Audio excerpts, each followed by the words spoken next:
Welcome, everyone. Glad to have us here, and we're going to have a topic near and dear to my heart, and that is in particular about competing on price. All right, this is something that we deal with almost constantly, and I want to really get into a little bit of the psychology of it, and hopefully we'll talk about some ways to improve.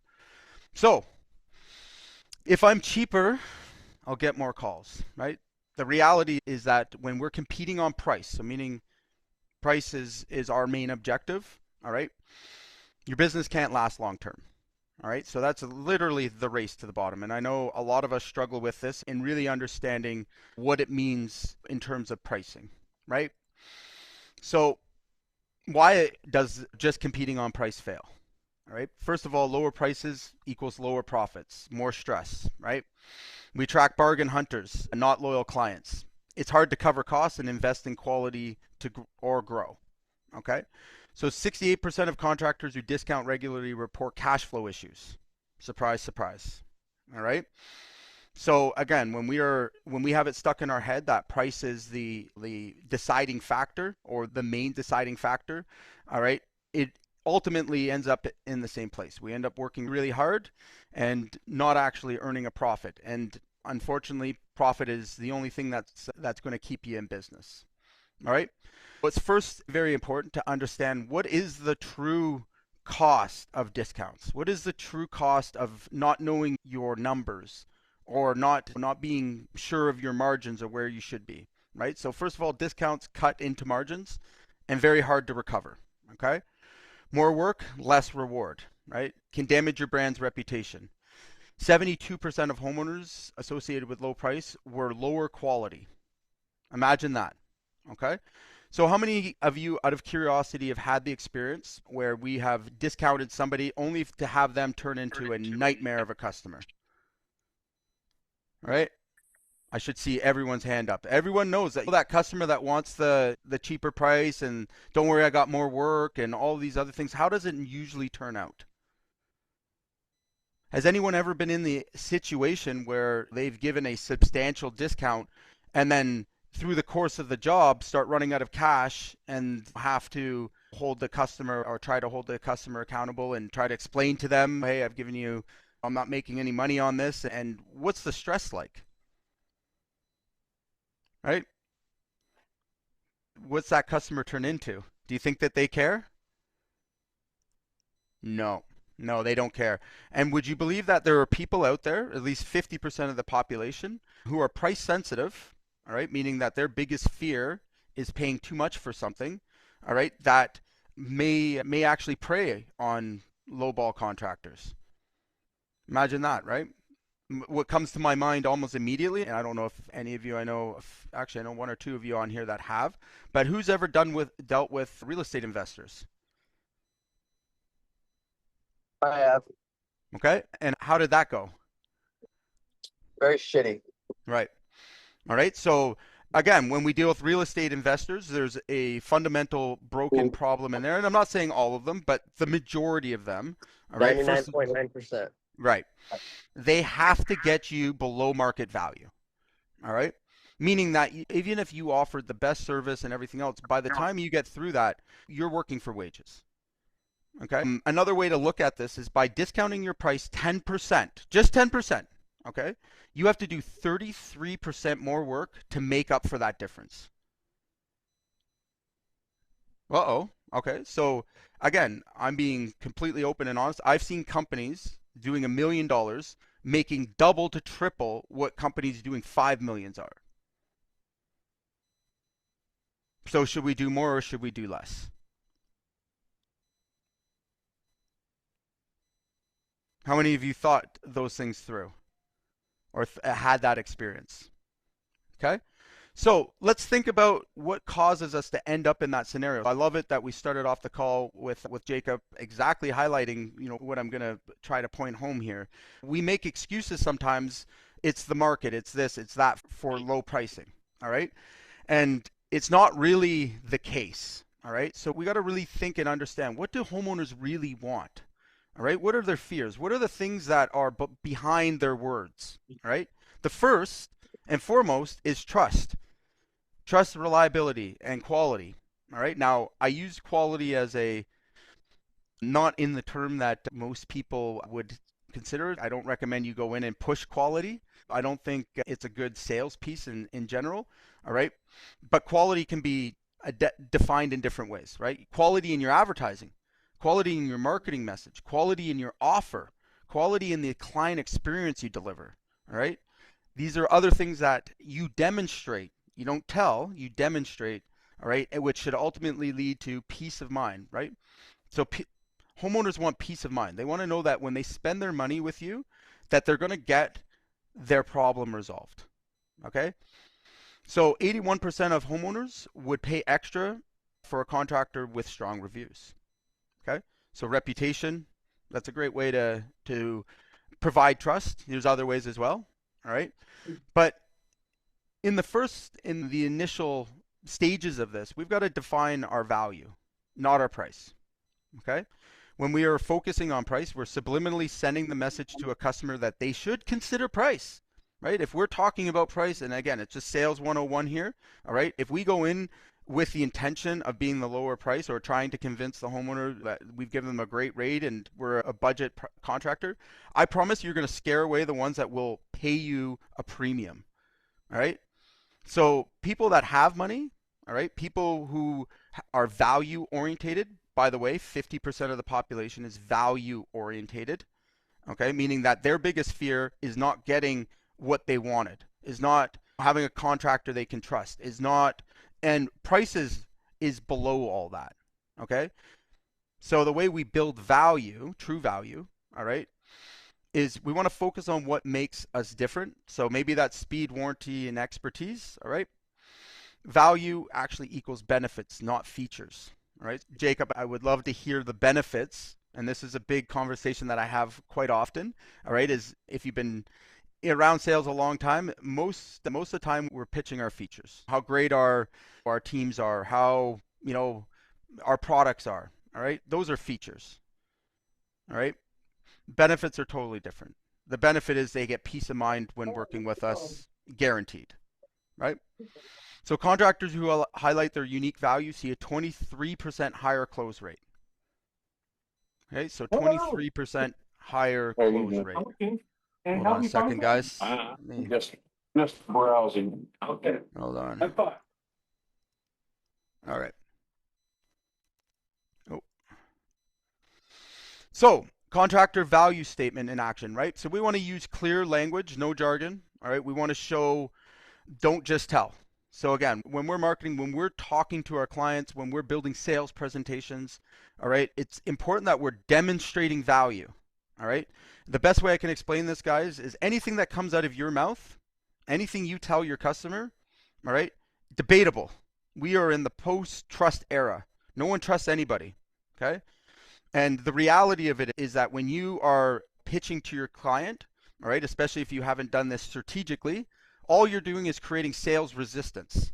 Okay. And I'm going to share a story with you when we're done here that really drives this whole message home. But a lot of us inadvertently create a massive amount of sales resistance that leads to a high number of sales objections. Okay. When we should be really focusing on showing our customer the benefits of using our company, simplifying things, all right, and allowing them to trust us to make a decision. Okay, or help them make a decision. 64% of buyers trust contractors who show real project photos. It's pretty simple, isn't it? Working in the area, having your photos, having proof of what you do, all right? Rather than sharing, hey, we do good quality work. You can trust us, right? Let me ask you something, and I've probably asked this question a few times, but I want you to really think about it. Is there any contractor that's ever gone into a sales call and said, hey, you know what? I do mediocre work. I do semi-par at best. And you could probably not count on me not to steal your deposit. You think anybody's ever done that? No one here? Another good one I find is they say, oh, I've got 20 years experience. Yeah, That doesn't absolutely. tell me shit. And in homeowners' eyes, that is fragmented information. What has it got to do with me? People don't care about you. They don't care about your company. They don't care about any of that stuff. All right. What do they care about? Themselves and their problem. So the less time you spend talking about yourself, and the more time you spend listening to your customer and asking good questions, all right, that begin to build value, all right.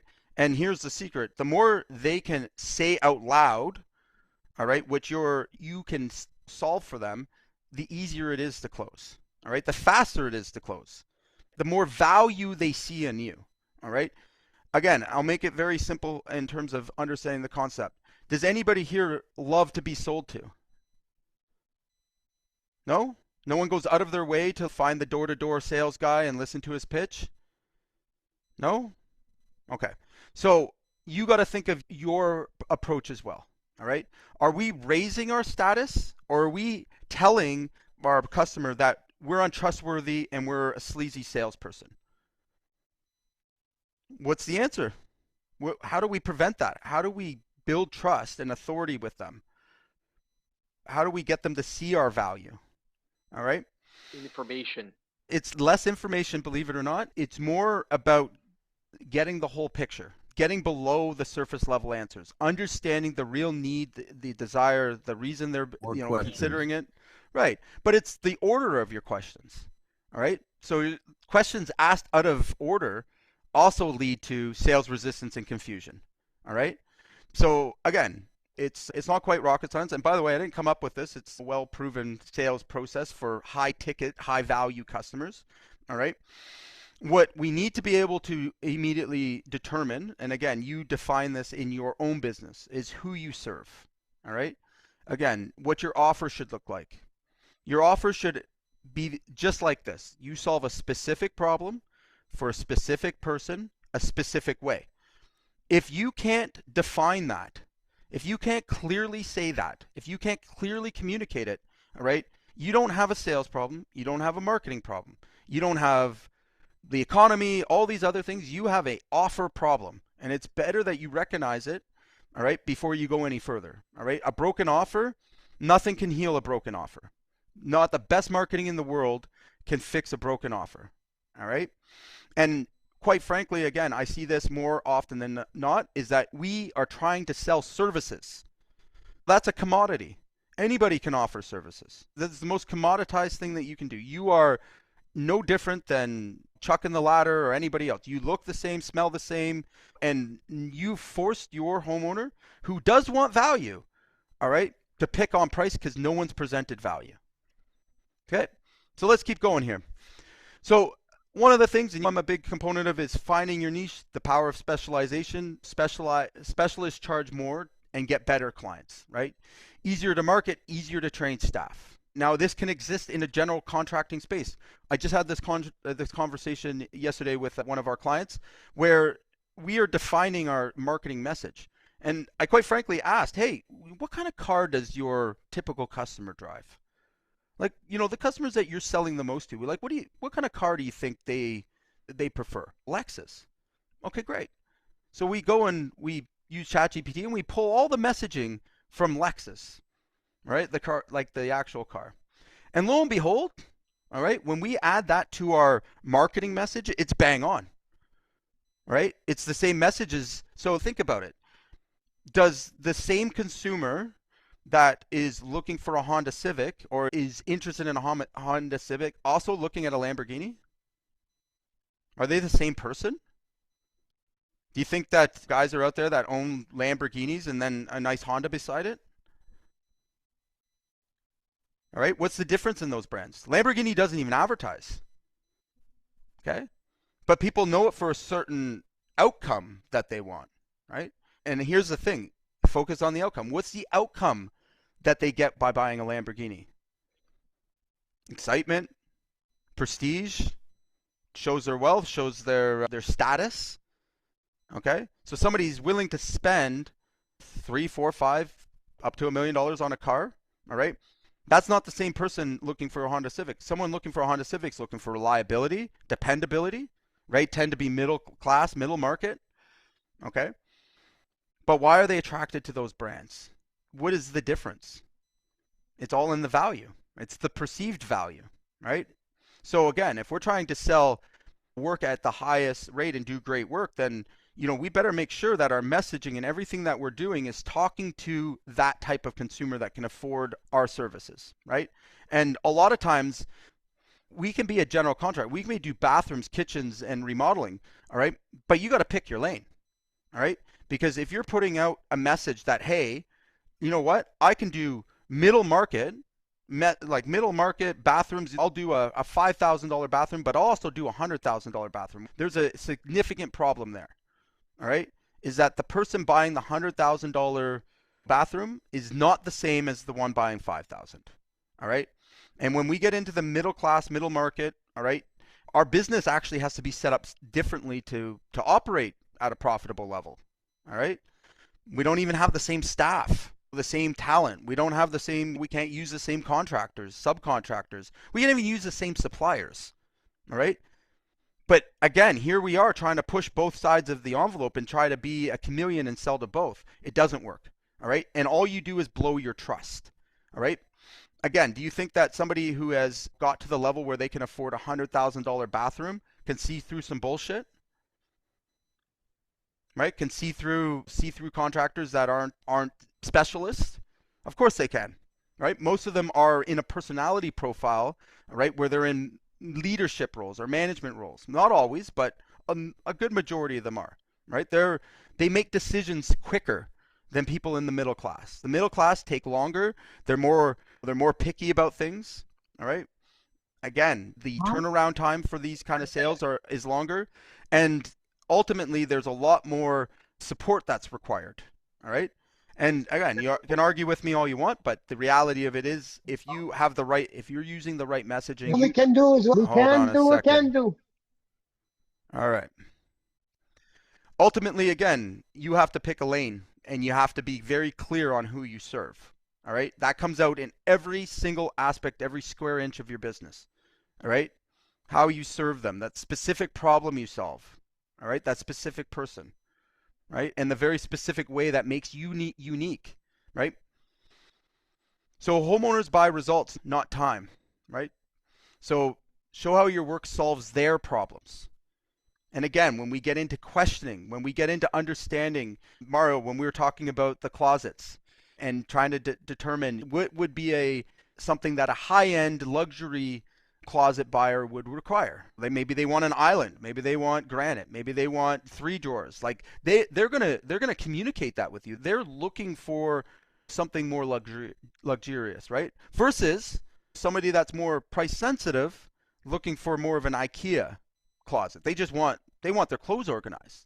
They just don't want their husband's stuff on their side of the closet. They don't want to walk on their clothes no more. Entirely different people, are they not? Different class, whole different worlds. We have to also approach them differently, right? So again, the sales process doesn't have to change, but again, the questions we ask and the understanding we have and the way we present or demonstrate our value is different, right? So the best example I can share here is I'm showing pictures of luxury high-end closets, walk-in closets, to somebody who has a 8x8 small closet in a low-income area. Is that ever going to work out? Would that be a match? Would that not be like the Honda Civic going and buying a Lamborghini? Right? But yet here we are, and here's what we're doing, right? Especially I see it all the time in marketing. This is the worst, especially if you're not actually thinking about your messages and you're trying to get a marketing agency to market for you. This is where the biggest problem exists, right? When they don't have a clear idea of who your actual customers are, right? So let's talk about some ways that we can attract higher value customers, because we should all be working towards it if we want to maintain our margins, if we want to do less work and make more profit. Is there anybody here that wants to do more work and make less profit, out of curiosity? Let me know if you guys are alive. Is there anybody here that's really like about that? They're scared of the word profit, or they feel it's a bad word and just like to work really hard. Okay. All right. Just checking you all alive, right? So again, what do? How do we build trust? How do we get some of the logical things out of the way when dealing with high value customers? I'll tell you, one of the easiest ways is before they have to ask you or before they have to search for it, you send them a buyer's package or an information package on your capabilities. And in there, you share your reviews, your testimonials, right? You don't make them search for it. You present it up front before you even have a call. The first thing that you do, it goes out to them. Okay. 92% of consumers read online reviews before hiring. Okay, so again, what's said in those reviews really does matter, but here's my 2 cents on it. We can also display to our customers our best foot forward. If they don't have to ask or search for these things, all right, it makes it a lot easier for them in making decisions. Okay. Using social proof and to build value, right? So using checklists, photos, diagrams to show your value, right? So here's one of J. Carter Roofing, all right? What we're doing here, and we know that customers generally scan, they don't read, all right? Immediately going through, we're helping them to decide what is a better option, standing seam or exposed fasteners, right? And you'll notice the things that they're checking off are generally the things that they ask me the same questions over and over again. I get that right in front of them immediately. So again, I'm signaling that they can trust me, and I'm signaling that I am trustworthy and I can be of a consultant level. I'm trying to raise my status with these things, or my sales team status. So 54% of homeowners are confused by contractor quotes. Okay, so again, back to you, Jacob. Presenting 110 options in an hour or 2 hours behind the kitchen table without a close will greatly increase the confusion they have when you're done. The reality is the attention span in human beings is dropping, I think, pretty much by the day. All right. What used to be a regular attention span of 35, 40 minutes has dropped to 15, right? Meaning that beyond 15 to 20 minutes, people stop retaining information. Okay, they stop learning, they stop listening. All right, we're in a distracted world nowadays. Okay, so more so than ever, we have to be very good and streamlined about getting them to a decision point, right? And remember, a lot of them have already done their research. They've already sweated about these options. They didn't just wake up in the morning and go, I need a new kitchen, I'm going to call a contractor today. That's not how it works. All right, and think about yourselves. How many of you guys have sweated or taken days or weeks to make a $500 purchase? Right? How many of you read the reviews of your $30 or $40 items on Amazon? Right? How many of you compared? Looked at, of course, right? Here's something that I can be open and honest about, and you guys have probably heard it before, but I would not qualify to get a quote from my own business. Right? So if I called in and the procedures were followed correctly, all right, I would be unqualified to even get a quote from my own business. Okay? And there's a reason for that. I grew up broke and poor, and I have a mentality, and still to this day, all right, when something's broken or there's a renovation to be done, the first thing that pops into my head is I could do this myself. Why am I hiring somebody and I've got money. I can afford to do these things, right? But that immediate reaction to do it myself pops into my head, all right? And again, knowing contractors and stuff like that doesn't make it any easier, all right? And I'm going to be price sensitive for probably the majority of my life, okay? And the reality of that is that's a subliminal thing. We were brought up with it. Now, here's what I challenge you guys to have the conversation with yourself about, all right? How often do you think that your background or your experiences shape the way customers, or shape the influence customers, right? How often do you think that interferes with how you judge a client, right? So again, if you're price sensitive yourself, all right, and in your head you can't imagine ever paying $50,000 for a kitchen, all right, you would never pay that much, and then you're in front of a customer asking for 50 grand. How's that feel? How confident are you? Right? Is it possible that you would write that off? How many of you have created your proposal, looked at it, and been like, that's too much, they'll never go for that? How many? Yeah, I bet you there's not one person on here that hasn't done it. Had looked at their proposal and just thought about the client and went, you know what? I got to shave a bit more off. Just this Okay. week. All right. So here's the reality, guys. Here's the reality. All right. Price has less to do with it. And the funny part about it is when we do that, it's not the customer that we're concerned not buying. It's our inner child or our inner person, all right, that wouldn't buy the value. Okay? So it's that subliminal voice. And again, this isn't, we can get into the science of it, but it's a literal science, right?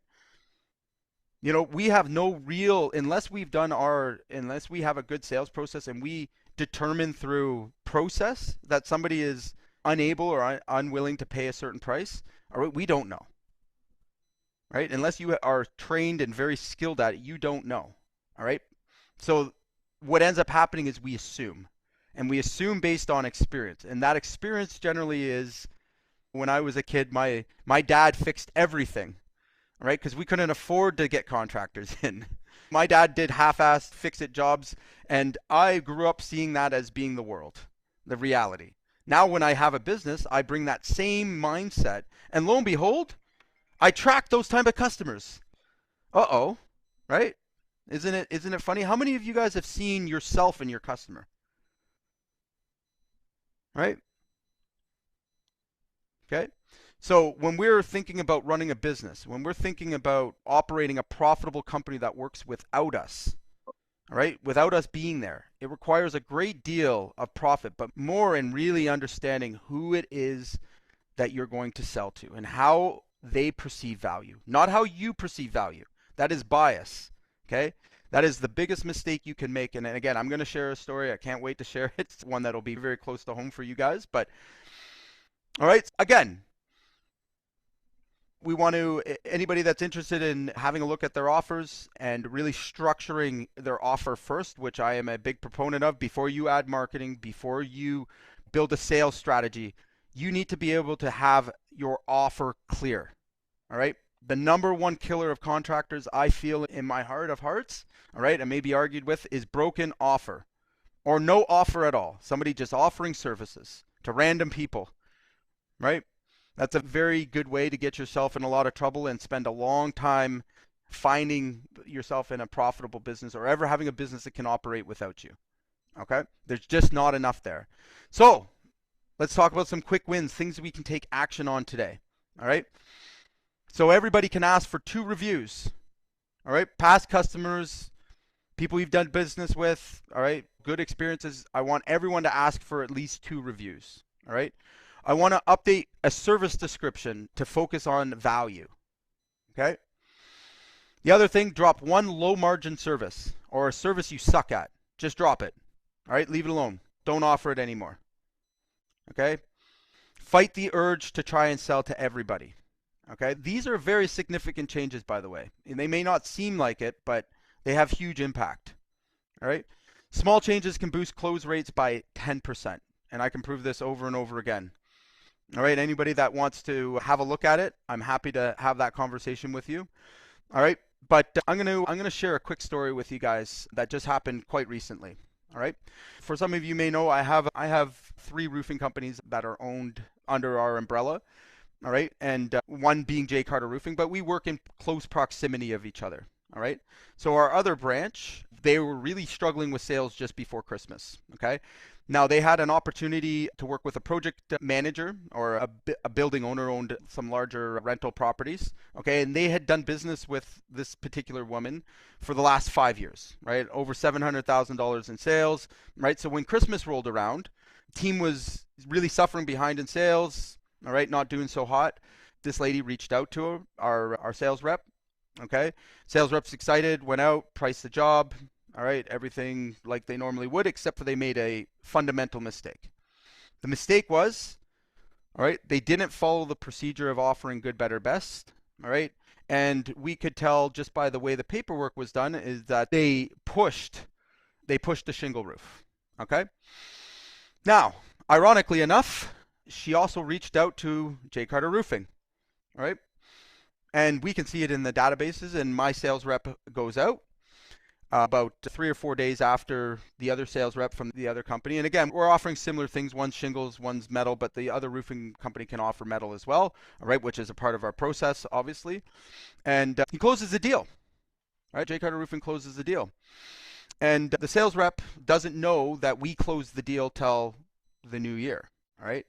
And we were having a call that I was a part of, just being quite interested in this. So his price from the other company was $13,600. Okay, Jay Carter Roofing sold the roof for $46,500. Okay. When we asked the sales rep what was going on with the deal, not disclosing to him we already sold it, all right, he said, oh, she's just getting back to me, right? He followed up 3, 4, 5, 6 times, okay? Finally gets an answer from her, all right? She told him that she found a company cheaper, okay? She told him she found a company cheaper, right? So I'm very intrigued by this. And again, it's just funny. We don't advertise that through the same companies. They're under different names and everything else. And we had the sales rep in, and I said, what do you think? Who do you think would have got that job? Why do you think they would have got it? Oh, they must have charged less. I'm like, why do you say that? It's a property manager. She was looking for the best price. And I said, where did you get that idea from? She called me and she asked me what I could do for her. And I was like, oh, and you perceived giving her the best possible price was what she was assuming. And he's, yeah. I was sure I had the deal. Like, she said that she'd get right back to me, and like the numbers were good and everything else. And I said, and she asked you what you could do for her. Okay. And then of course we went through his sales process and everything else, and he lied straight faced to me and told me he offered good, better, best. He didn't. Okay. And we revealed to him that we sold the deal, over $46K. And she asked my sales rep the exact same question. What can you do for me? What did that actually mean? Was she asking for a better price? No. She wasn't concerned about spending 46 grand. She was concerned about other things that didn't even get uncovered because we were spending too much time assuming they wanted the lower price, that she wanted the cheapest shingles. She wanted the low ball price. And then just out of human nature, right, she found a better price because that's what he presented to her. He didn't go through the steps that we did in understanding her problem and knowing that this is an investment property. She's getting towards her retirement. She doesn't want to replace the roof again in 13 years. She had done her research and knew she didn't want shingles. She wanted the option, and what you can do for me, all right, wasn't, can you give me a better price? It had nothing to do with that. In fact, we sold eaves troughs, we sold soffit fascia and a metal roof to her, right? She had the money. It wasn't about price, all right? It was about value. It was about trust. It was about us understanding and listening to what she had asked. Now, if he had asked the same questions we had asked, he would have uncovered that, but he didn't. She was looking for long-term peace of mind. And he did, by offering the lowest price, all he did, that sales rep, was push that sale away. Right? So I want you guys to think about that for a second. I want you to think about all the times that you heard or that you assumed that you didn't get a job because of the price. All right? And I want you to really think about the mindset that you have around price and where it comes from and how you determine somebody has got the money or willing to pay, right?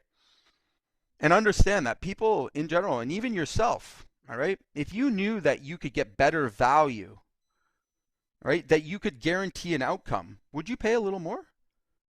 Right? If you were going to take your wife out to a really nice fancy dinner, okay, are you going to a steakhouse or are you going to McDonald's with her? It seems funny and obvious, right? Seems funny and obvious, but how many times do we present ourselves as a McDonald's offer? And do you think the person looking for a steakhouse experience is attracted to that? Right? Can you be both? Can you be McDonald's and the steakhouse? Does McDonald's have a steakhouse line? Can you buy the mixed steakhouse? No.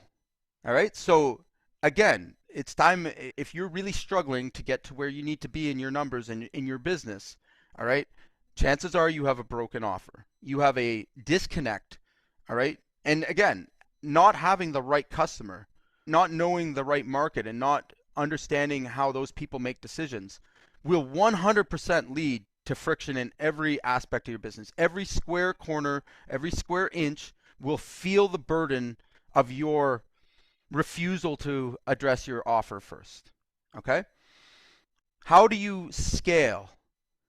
How do you scale when, there is no set standard or no set customer, right? You don't. It forever stays on you, right? There's no scalability to it. How do you scale without profit? You don't, right? Anyone that thinks they can, you're dramatically wrong. All right. So what's easier?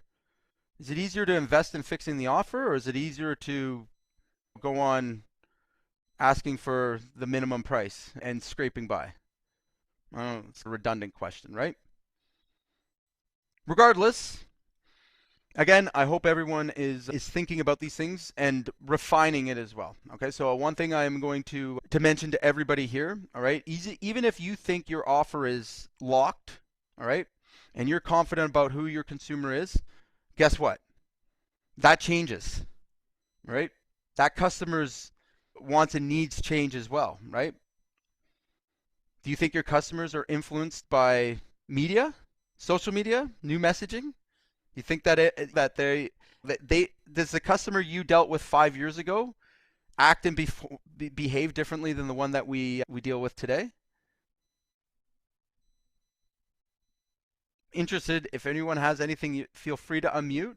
I'd love to have a discussion around this. It's always intriguing to hear different aspects, but ultimately, again, I want you to ask yourself these questions. Most of the time, I would say 90% of the time, all right, when someone's struggling to get business and to keep business and to be consistent and to get their business to scale, all right, even past the first $1 million mark, I can trace it back to a broken offer. I can trace it back to how they see value, all right, and how they present value. And we can fix very easy, low-hanging fruit and fix that problem versus the bigger things that you think you have to do. One of the things we go ahead. Man. No, go ahead. One of the 3 core values we really pride ourselves on, honestly, is transparency. Sure. Ultimate customer service. That's what we're really building, is like the ultimate customer service model, because people don't remember their contractors all the time. I hear customers, oh, I had this great contractor and I just can't remember who he was. I can't remember the name. I can't remember the company name, whatever. So we're creating an experience also, because customers remember events and experiences more than they do people now. Okay, absolutely. And again, here's the caveat that I'll add to that. Okay. Do you think that staying in touch with your customer is a value or a process? It's a value. Okay. It's both. It's both. You're right. So it's first process though, right? And understanding, like, even the message you send out, you follow up with, all right? That demonstrates your value. Okay. So again, when we say we have values, we're transparent. Cool. Prove it. How do you do that? How do you demonstrate that? A lot of our customers love what you hate. Okay. Give me an example. We share our margin on our invoices. Everything is there for them to see. Then when they go to look at that estimate, they're not confused at all. I actually have 2. Realtors are the worst, but I have 2 realtors that we do multiple jobs for, that they love being able to see everything and know what they're paying for. Okay. So now let's reverse this. Okay. I'm just telling you what people told me, Jim. No, it's not. No, this is a conversation for sure. When my customer, because we have the same value of transparency, okay, but we have different ways of demonstrating transparency. Transparency, all right, is we use Company Cam on every project. We give every customer a live feed where they can see step by step all of our open Teams conversations and pictures. Okay? Transparency is, again, when we offer our price, all right, that we have a very detailed description of everything that we are providing to them, and we give them 3 options. Transparency. Wait, is that the good, better, best approach right there? Yeah, absolutely. So think about this concept for a second. How do you do that with the Lambo Honda metaphor? First of all, I don't qualify people looking for a Honda. Oh, okay. I don't waste my time with that. Like, I say thank you, but that's the first step, right? You got to make sure that you're actually dealing with a Lamborghini client, and if you're not, don't waste your time, right? Okay. So the second step to that, again, is instead of saying, hey, we're super transparent, look at my margins, Okay, because if ever you're going to attract somebody who's price sensitive, and again, their focus is on the money and on the dollars, and they want to, you're inviting Get rid that. of them immediately when they see a Right. dollar. Same thing as being upfront. If someone's not willing to have the conversation around budget and they have an unrealistic view, is that somebody you should move your truck tires for? No. No. But yet here we are. We run out, give them quotes, and here's a better example. Like every business here has natural ups and downs, right? We have shoulder seasons, we have good seasons. Okay. Yeah, we're in the down right now. Perfect. What happens when you're down? What do you do? Tell the truth. What do you do? We're working on our systems. Since we have Okay. some downtime, we're working on building a better company. Okay. So do you drop your price though? No. Never. No, Okay. I tell you, we keep a 40% margin all the time. And if they don't like it, they don't buy from us, period. Okay. So why would knowing your margin be important to a high value customer? Somebody who So has the money. It's just one more area of trust that they can trust us with. Okay, so riddle me this, okay? How is that a trust like indicator? Because a lot of contractors, I don't know. It's hard to explain right now. I'm not really good with on the spot stuff. No, it's all good. It's all good. I can Don't shoot you an email know, later with exactly why we do this. Yeah. And a lot of our customers, even the higher paying ones, they like that they get to see everything. Also, we have a client dashboard where we don't have a live stream because we don't have money for that stuff yet. But we have daily updates, daily logs. The client dashboard has everything on their project. The project manager could see, they could see. Okay. So again, you're describing things that Cadillac customers or Lexus Expecting. customers would expect. But are you sure? Are you absolutely sure that you're not offering those to Honda Civic clients? I am offering those because that's like I said in our market down here. If I don't take on some Honda Civic clients, we don't have all the people. You say you're in Ontario, right? We don't have a fraction of that money down here right now. Okay. We just don't. We got a few millionaires, we got a few mansions, but they're not widespread. And if I only offered to Cadillac customers, I'd only do 3 jobs a year. Okay. So would you believe me if I told you that when I generally hear that, what it indicates to me is that we aren't getting enough opportunities in front of those customers. Okay. And what I'm going to counter to it, that's right. So that can be 100% marketing, right? We can only grow a business 2 ways. We can sell and we can market, right? That's the only 2 ways to grow a business, period, full stop, right? So if you don't have enough leads of the right opportunities, all right, we can only by process of elimination move back to one conclusion, all right, is that our messaging offer is not getting across to the people that can afford our prices or that will buy our services at a premium, all right, more Our often. message isn't getting to many people at all right now because of this slump. We don't have the big budget for the advertising right now. Okay, so when we stand back and think like a CEO, all right, and we want to correct this. Obviously, you want to grow, correct? Yes. All right, I cool. desperately want to grow more than I Awesome. want to breathe. All right, amazing. All right, so now would you sacrifice 5% of the revenue off of every project to get there? I'd sacrifice 10% if we had a project right now. Okay. All right. So then why aren't you marketing? Because we don't make that much yet. That's what I'm saying. Our jobs are like few and far between. Sure. And we do market. We put some Facebook ads out. That's just we don't have the big budget of the companies do. And again, you don't need a big budget. The cool thing about marketing, especially if you're doing direct response marketing, okay, is that and direct response, I'll just define it really quickly for everybody here. I was about to say. So I'm gonna make this clear. So there's 2 types of marketing or that we can do. I don't recommend anybody here on this call ever considers brand marketing. Okay, so brand marketing is like Coca-Cola. They have $3 billion marketing budget. They don't have any direct response in their ads or advertising. They can put it on billboards. They can slap it like at hockey things. They can sponsor teams, but that doesn't directly lead to a lead or a sale. Okay. Direct response marketing, on the other hand, all right, has a cost dollar figure attached to a lead that you've generated.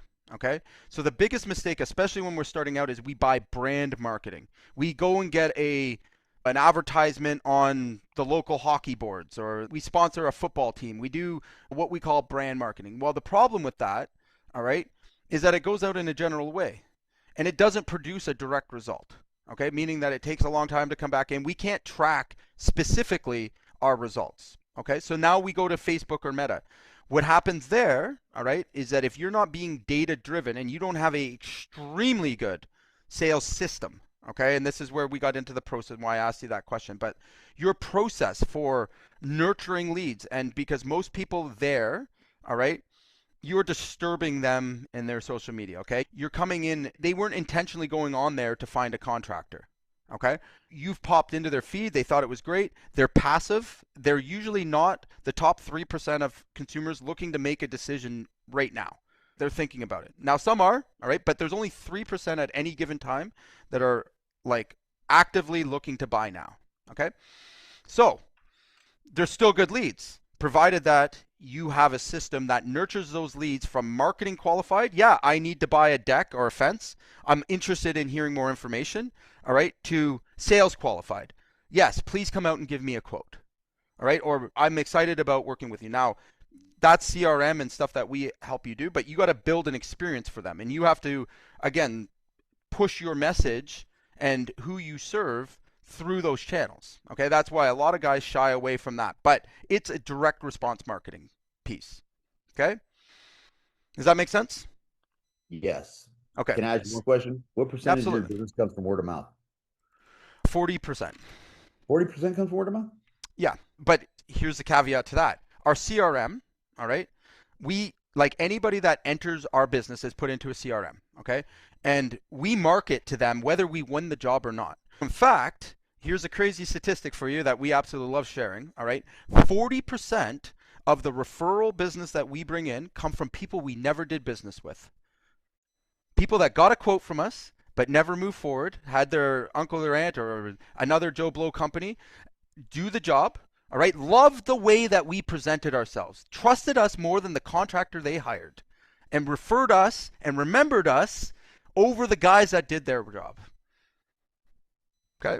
What Don't I mean believe by me? word of mouth is like a friend told a friend. That's 40% of your business is a friend told a friend about you? Referral, yeah, 40%. Okay. And again, that can come from, but here's the mistake you would make. Like when you have a good process and you build trust with someone, like you could do all the steps that I just discussed with you, okay? You came in. If that person absolutely can't afford your price and decides to go with someone else, are they an enemy now? No. Is it possible? Okay. That's But I like want you to think, so everyone on the call, how many of you don't get the job and then just never talk, just never communicate with them again? They're off the record. Again, like we are going out and transactionally trying to close someone, all right? We don't get the deal, all right? And then we never communicate with them again. Is that good business? No. No, it's not. That the last one I was on. And again, here's the funniest part about it. And this is what a lot of people don't understand about adding like a sales process and matching that with offers. Okay, great. We didn't get the metal roof. All right. We didn't get the 100,000. They could absolutely not afford our price. And then, you know what? I'm okay with losing those jobs. All right. As long as they respected our business and seen us still as high value, invited us into their home, raved about our proposals, were consulted, they were informed, we're still friends. All right. And then you know what we do? All right. We still recover our marketing budget because we know that they're going to go get a metal roof from another roofer that's going to not include the east troughs, that's not going to include the snow guards and other things and siding and years of service after that. So by staying in touch with them and then offering them other things we know they could need, we end up recovering the business anyways. When we ran this campaign in November, just snow guards and aluminum work in November, back to all the leads that told us, sorry, I went with someone else. We generated $700,000 in revenue from it. Okay? Again, the funny part about it is the situation that I'm going through right now. Yeah, go ahead. All right, I have a client right now. Seriously, it's happening right now at this very moment. I have a client right now. We were word of mouth. He loves the fact that we're word of mouth, loves the person that gave him word of mouth. Okay. Got a contractor, came in there half price, and now he can't decide between the two of us. He hasn't made a decision on the other contractor yet because we came in first, like you said. Those that are first hopefully get the job. Mm-hmm. But right now he's struggling. Also, he had another contractor screw him over in the process, and I don't know how to close the sale. I desperately want to. But it's big. So again, that's an objection handled. So when he told you that he was considering the two, All right. How did you handle that objection? Let them know cabinets at $6,700 are not going to be good cabinets, period. Okay. I didn't say it like that, though. I said it. You really got to factor in the quality of a build like that. At $6,700, it's not going to have premium material and those factors. That's what I went over. Okay. So why didn't you leverage that he had a bad experience with a I contractor did. in the I past? leveraged that, and I even told them. I said a lot of these contractors get away with things because everybody just lets them off the hook. I said I would take action against them, and honestly, this is the same experience you could be having with this guy that's offering you $6,700 cabinets. The same way the other guy said, if you pay me up front, I'll give you a discount. And now he's still there for a year trying to do the job. Okay. So you said, all right. So again, let's have some fun with this. Role play that with me. How did you tell him, hey, it's $6,700, blah blah blah?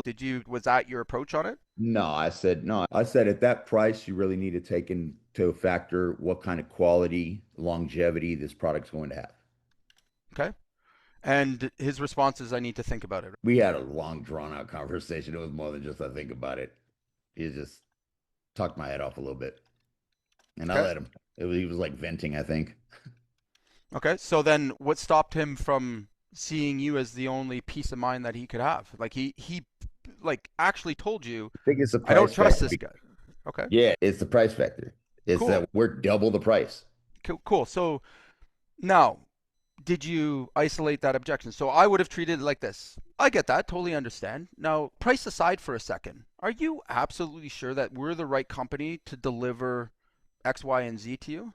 Are you absolutely sure? Nah, see, I didn't even think about saying something like that. What I said in that regard was I said, I let them know about with our company, you're getting your warranty. If you call and something's amiss, we're going to come back out next day and take care of you. With this guy, you don't even know if he's going to show back up.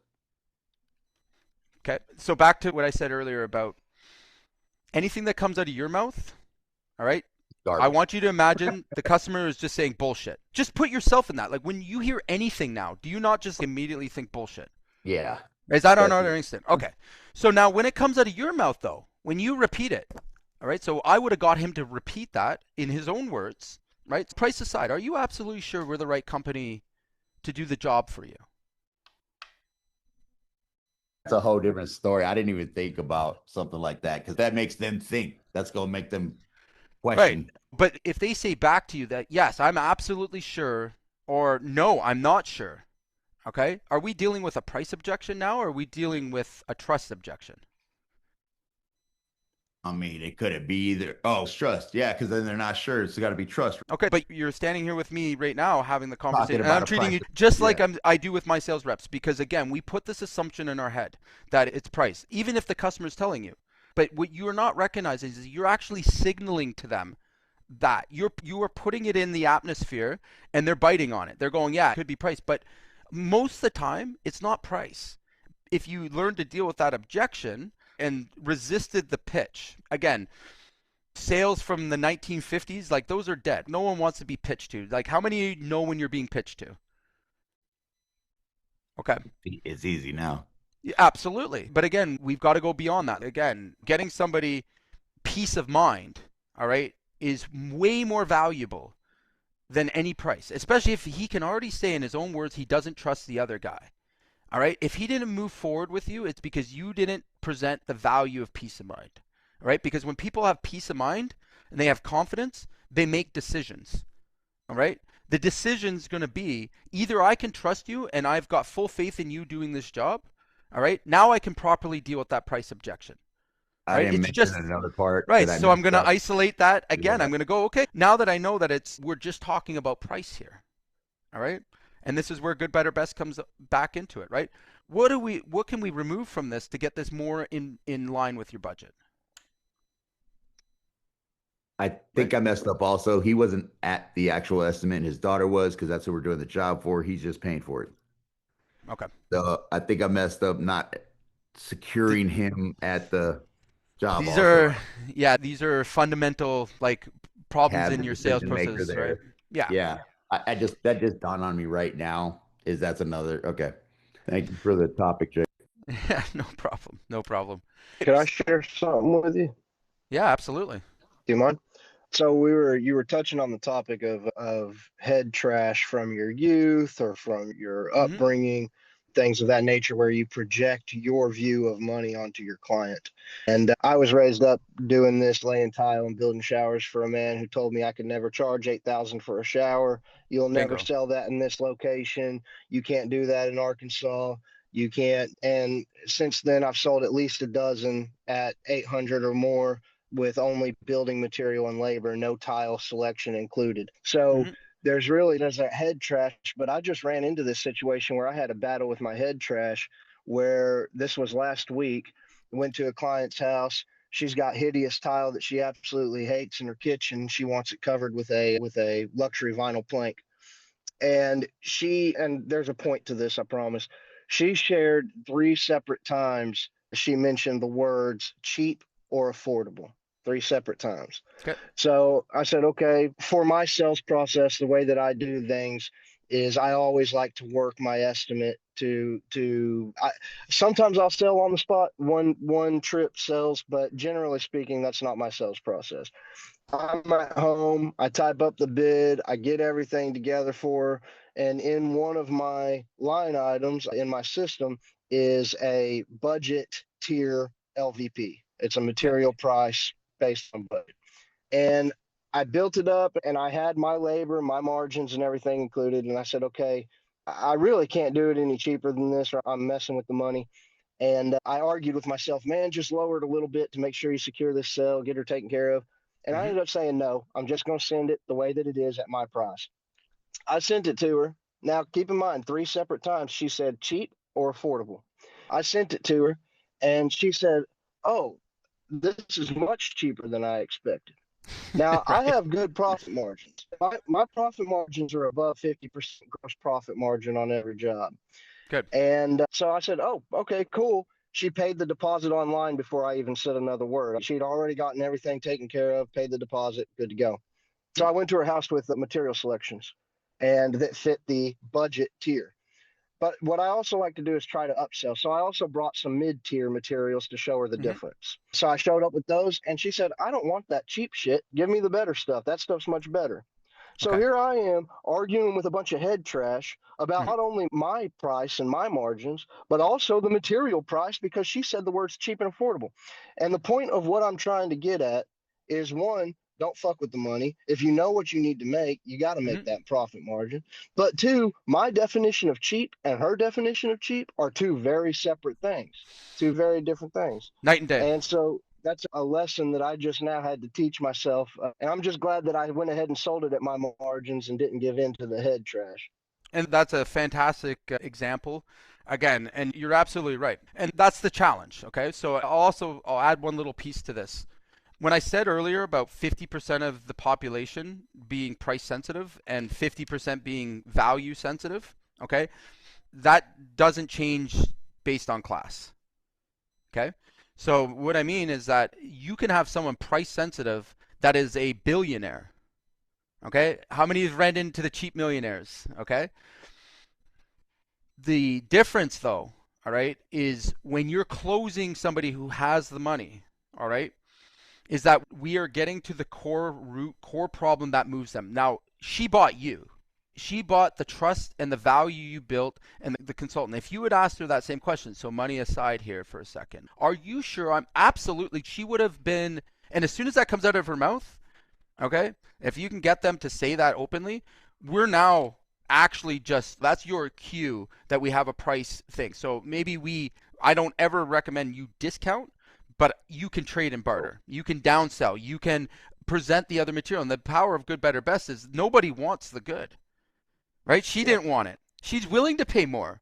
Once you got her over the trust and she bought you, it's game over, right? Yeah, and I sold myself a little bit on it too, because we just had an ice storm that came up 2 days after Yeah, I heard about that. Yeah.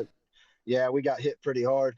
And so I told her before I left, I said, listen, I haven't even sent you a quote yet. I don't even know if we're going to work together. But listen, if anything happens during this ice storm, if you need anything, whether you buy from me or not, just give me a call and I'll make sure you get your groceries or whatever you need. So Perfect. that may or may not have had an effect on it. I don't know, but we're Arkansans. We got Southern hospitality. We take care of people, and she reminded me of my grandma. It's one of them things, and so maybe that helped. I don't know. I love that. I love that. And what you did actually there is something we teach is you raised your status. Okay, so too often in sales, and again, everyone can learn from this, is we lower our status to get the sale.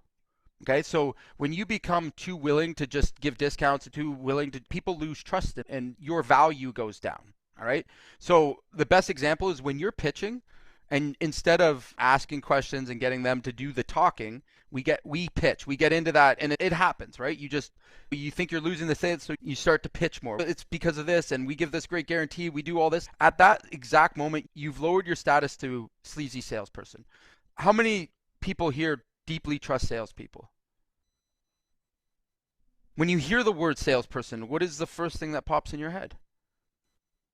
I don't want a salesperson. Do you think anyone actually looks forward to having a salesperson in their home selling them shit? No. Now, let me say it another way. Trusted consultant. Do the two have the same status? Okay.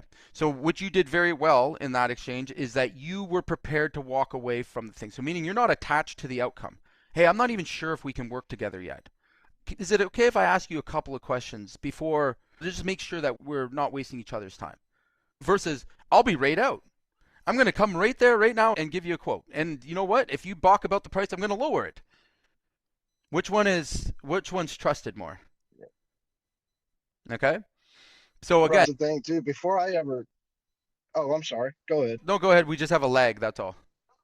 Oh, I got you. I was going to say that before I ever visited her house or anything like that, I went through all of her pain and her motive, her pleasure or pain. I already knew why she wanted this done, what the issue was, Beautiful. the reality of the situation. I had no question. So when I showed, in fact, before I ever even went out there, I sent her a blog from my website that kind of described the exact situation she's dealing with and what the best process of dealing with it is. So she already I try to sell myself over the phone, or I try to get an idea of what they need and want over the phone.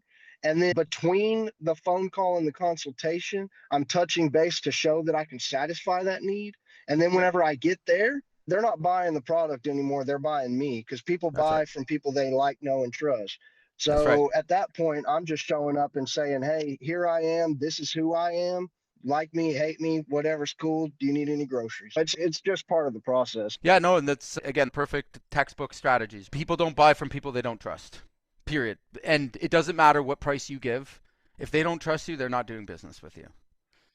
So, again, appreciate you sharing that. I'm gonna give you guys, again, this may be helpful for you, but at J. Carter Roofing, when we bring anybody into our company, all right, we teach them the offer. We teach them, whether they're a laborer or whoever, like, they understand our strategic positioning, what it is that we do that's different than everybody else, and it's defined, right? So what we are not, right? I'm going to throw this in the chat for you guys. And again, there's a lot of exercises you can do with it because it plays into every square inch, every ounce of your business, all right? How you offer, what you can be confident in saying, and again, not knowing certain things, right, that you have to align with, right, ultimately leads to missed opportunities, right? So if you're not closing at the rates that you need to be, all right, we gotta double back and take a look at, are you able to communicate with someone that would even pay your value? Okay. As of right now, we can't. What's that? As of right now, we wouldn't be able to communicate a lot of it. Okay, so then therefore you would be pushing away high value customers. And again, they can look broke. Trust me. If somebody that has wealth and stuff, like, they don't necessarily present as those one that we take from media and stuff. Okay. The only way you can find out is by asking the right questions, right? By figuring out, is this the ideal person? Do you think we can pitch our way into turning someone from a low value customer to a high value customer? Nah, that's exactly what we need to change. When they ask, "Hey, can you come out for an estimate?" I'm like, "Sure. What time do you want to set it up at?" And we're gonna start that right now. Yeah, Next call. the pre-qualification side, like again, dude, we teach this the most profitable word you'll ever have in your vocabulary, and the one that sincerely took our business from 6 figures to 8 figures and 7 figures was the word no. We say no 50% of the time. Yeah, I So say no also, 50%. but Still the wrong people. Right. So it just again, all I like where what I'm hearing from you is just defining that offer. Like you're getting the right ideas. We just got to get that offer dialed in and defined, and it makes everything else you're going to do, all right? Just think of it as your foundation, right? Everything else you're going to do is going to have even more value, right? Yes, yeah. I got into contracting because I love building. I love seeing smiles on customers' faces when we're done with the project. It's amazing. Just the money ain't there right now. I'm getting tired of that part. Again, I hate to call it what it is, but it's a mindset, right? Yeah, and I'm Unfortunately. changing that mindset with you. Thank you, Jay. Yep, gotcha. All right, guys. Anybody else have any other questions? Anything they wanted to add before we wrap this baby up? This will be on school, right? Yeah, yeah, Yeah, we've my partner recorded it. needs to see Won't this one for be sure. it won't be on the live though because the stream was down on this shot. But the recording will be posted to school. Yeah, of course. Cameron needs to see this. That's why he needs to see this one, especially with Carson's story. I need him to hear that story right there. Yeah, no problem. All right, guys. Appreciate Thank your you. time. We'll talk soon.